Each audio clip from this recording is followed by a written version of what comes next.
Late at night, when everyone was asleep, I sat alone at the dining table and looked at a grocery receipt. It listed milk, meat, snacks for the kids, and drinks my husband enjoys.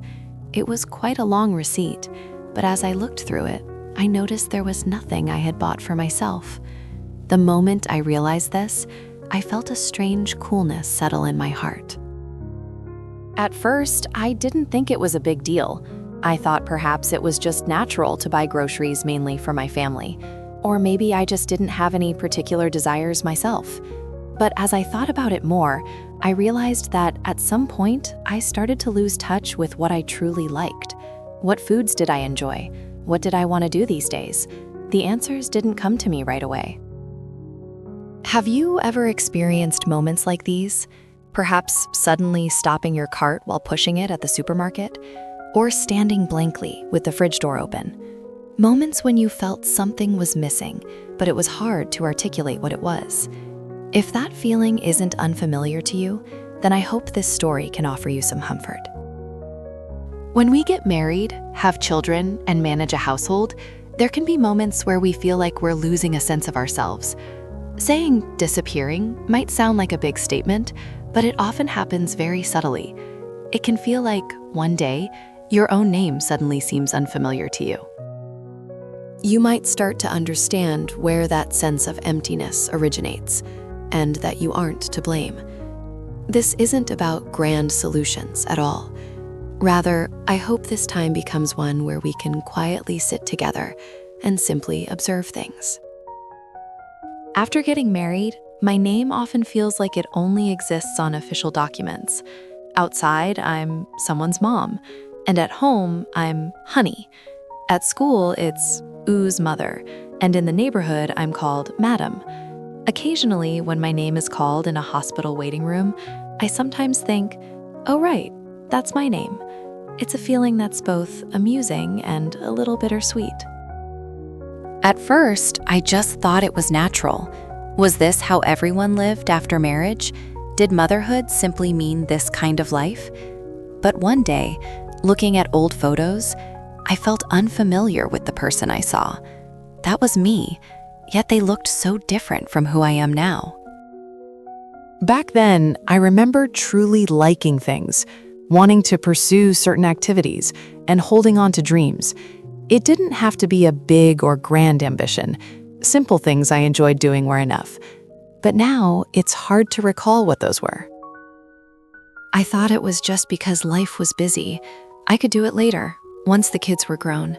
This was just an unavoidable phase of life. As I kept putting things off, I realized I had missed the chance to truly ask myself what I wanted.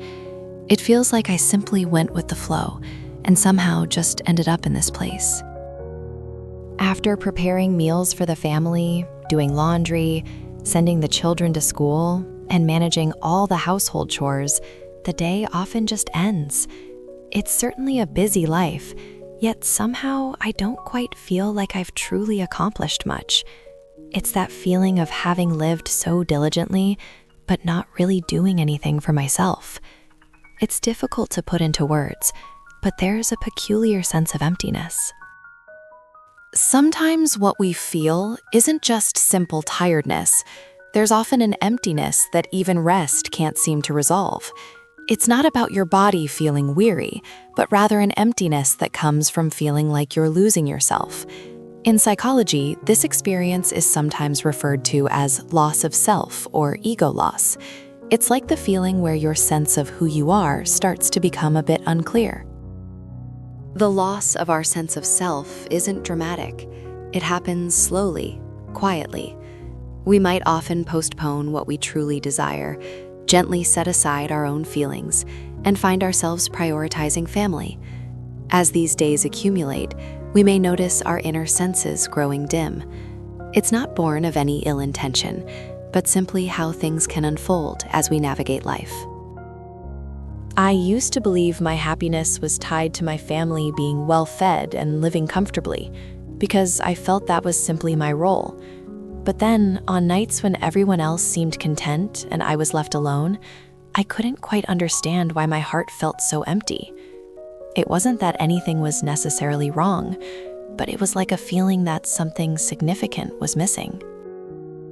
In psychology, this is often referred to as emotional contagion. It's that feeling where the mood of your family members can quickly become your own. For instance, when a child laughs, you might feel a lift in your own spirits. Or if your partner seems tired, you might find yourself becoming more mindful. Sometimes, if someone expresses a concern, there can be a tendency to feel a sense of responsibility. It's as if, instead of having your own separate emotions, you find yourself responding to the feelings of those around you in your family. When this feeling persists for a long time, it can become difficult to truly understand what you're feeling. You might find yourself with nothing specific to say when asked, "How are you feeling?" It's not necessarily bad, but not exactly good either. Just a so-so state can become your default. In fact, this can often be a signal of prolonged fatigue. There's something else on my mind. I find it difficult to open up about my struggles. I feel that even if I tried to explain, my family might not fully understand, and it's hard to put into words what I'm finding challenging. Sometimes I even wonder if I might be overly sensitive.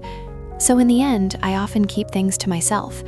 It's actually become more comfortable to pretend that everything is fine. I also carry a sense of regret towards my family.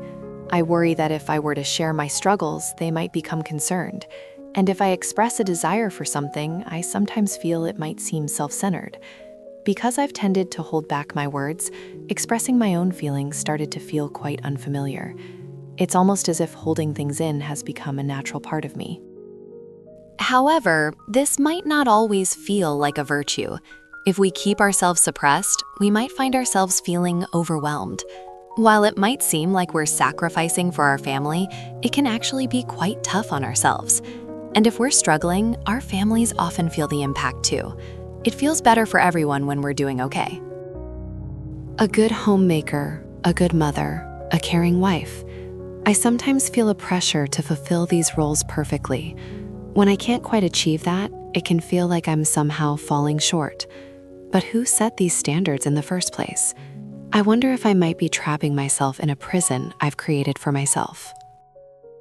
Many of us might feel a sense of guilt when we take time for ourselves. When I'm enjoying something on my own, I might feel a little sorry for my family, or that I should be doing something else. However, time for yourself isn't a luxury. It's actually a fundamental space where you can truly be yourself. It doesn't have to be anything grand. It could be a quiet cup of coffee, enjoyed alone after the family is out. Or perhaps your favorite music played on a quiet morning, just for you. Maybe a walking path known only to you. These moments gently bring you back. Taking care of ourselves isn't selfish at all. You've probably heard about the oxygen masks on an airplane, haven't you? It says adults should put on their masks first before helping children. We need to breathe ourselves first so we can then help others. So taking care of yourself is ultimately taking care of your family as well. If you're going grocery shopping today, just pick one thing for yourself. Something you'd truly like to eat, something you genuinely enjoy. It doesn't have to be anything elaborate. A favorite snack is perfectly enough, or a drink you've been curious to try. That small choice can be the start of your practice in caring for yourself. If you're unsure about what truly sparks your interest, you might consider reflecting on things you once loved. Perhaps music you loved before marriage, hobbies that made you lose track of time, or those quiet cafes you used to frequent alone. Just seeing if they still bring you joy can be a truly sufficient step forward. We also need to practice expressing what we want when it comes to mind. Start with small things. For example, let's have my favorite for dinner tonight, or I'd like 2 hours to myself this weekend. Simply voicing these desires is a process of finding yourself. You might worry about being seen as selfish by those around you, but wanting what's best for yourself doesn't make you a bad mother or a bad wife. In fact, when you are happy, you can be a warmer and more supportive person next to your family. Being able to genuinely smile, rather than forcing a smile when you're exhausted, makes you a much better mother and wife. The image of a perfect home, perfect parenting, and being a perfect wife. While striving to do it all incredibly well, you might have found it difficult to take care of yourself. It's perfectly fine to take it easy now. You don't have to be absolutely perfect. It's okay to do a little less, and it's okay to rest. Even with that, you are doing more than enough. Perhaps you've been carrying this feeling by yourself for a long time. It can be hard to put into words, difficult to explain what exactly is bothering you. And there might have been days when you just wondered if this is how things are. I truly understand how isolating that feeling can be. You are a precious person before being anyone's mother or wife. While fulfilling your roles well is important, what truly comes first is who you are, your unique self, beyond any role. I hope you can remember this truth, at least for today. Tonight, once you've settled your family and have some quiet time to yourself, gently call out your own name, not as someone's mother or as someone's wife, but simply your own name. It's okay to begin again by remembering who you are, because your true self is still there, waiting for you.